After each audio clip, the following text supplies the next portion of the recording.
Namaskar. Welcome to Camp Shiksha. This particular question is from IIT Advanced 2015 paper and this question is from the section called boron carbon chapter मतलब carbon family से है ये P block से। तो okay so इस question में कह क्या रहा है? कह रहा है आपसे under hydrolytic condition the compound used for preparation of linear polymer. आपको एक तो लीनियर पॉलीमर बनाना जो SiO SI लिंकेज करके बनाते थे हम और एक आपको चेन टर्मिनेशन इसमें से कौन दिखाएगा चारों ऑप्शन में से वो आपको देखना है। तो देखना ये SiO SI SiO SiO SiO ऐसा करके जो पॉलीमर बन जाता था वो कैसे बनता था? वो इस तरह से बनता था अगर आपके पास क्या हो अगर आपके पास यहाँ पे तो हो क्या 2 तो आप यहाँ पे कोई एल्काइल ग्रुप ले सकते हो। बाकी 2 जगह क्या होना चाहिए? बाकी 2 जगह आपके पास क्लोरीन होना चाहिए।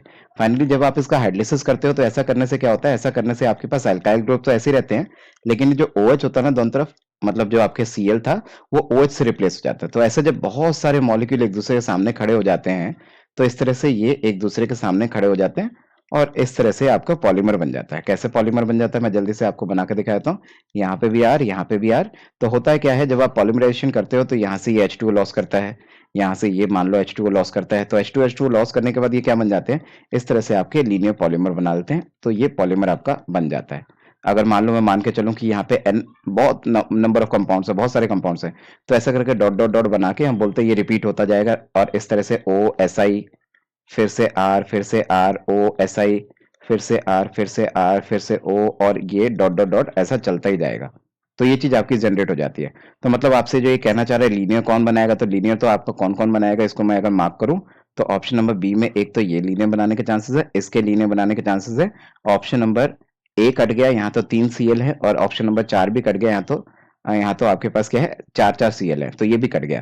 तो मतलब ये दोनों बचे। अब इन दोनों में से चेन टर्मिनेशन का काम कौन करेगा? मेरी बात बहुत ध्यान से समझना। अगर आपके पास क्या हो, ये तो क्या था, ये तो आपका पॉलीमर बना रहा था, इसको हटाता हूं मैं। ये तो आपका पॉलीमर बना रहा था अगर आपके पास दोनों तरफ OH OH थे। अगर आपके पास कोई ऐसा मॉलिक्यूल आ जाए जिसके सिर्फ एक ही तरफ को OH हो, बाकी 3 जगह पे आपका कोई अल्काइल ग्रुप जुड़ा हो, तो यहाँ पे अगर आप देखोगे तो इसमें अगर आपने H2O लॉस करा दिया, इसमें अगर आपने H2O लॉस करा दिया तो ये बन जाएगा SiO SiRRR और आगे फर्दर ये नहीं जा पाएगा क्योंकि इसके पास और OH नहीं है। समझ रहे हो मेरी बात? इसी तरह से अगर मान लो इस तरफ भी सेम टाइप का मॉलिक्यूल लग गया तो ये फर्दर इस तरफ को भी नहीं जा पाएगा। तो चेन टर्मिनेशन कराने के लिए आपके पास SI हो, उसके साथ 3 तरफ को तो अल्काइल ग्रुप जुड़े हो और एक तरफ OH ग्रुप जुड़ा हो। ऐसा कब आ सकता है? जब आपके पास 3 तरफ अल्काइल ग्रुप हो, एक तरफ Cl हो, तो फाइनली वो Cl आपका OH से रिप्लेस होकर ये बन जाएगा और ये चेन टर्मिनेशन का काम करेगा।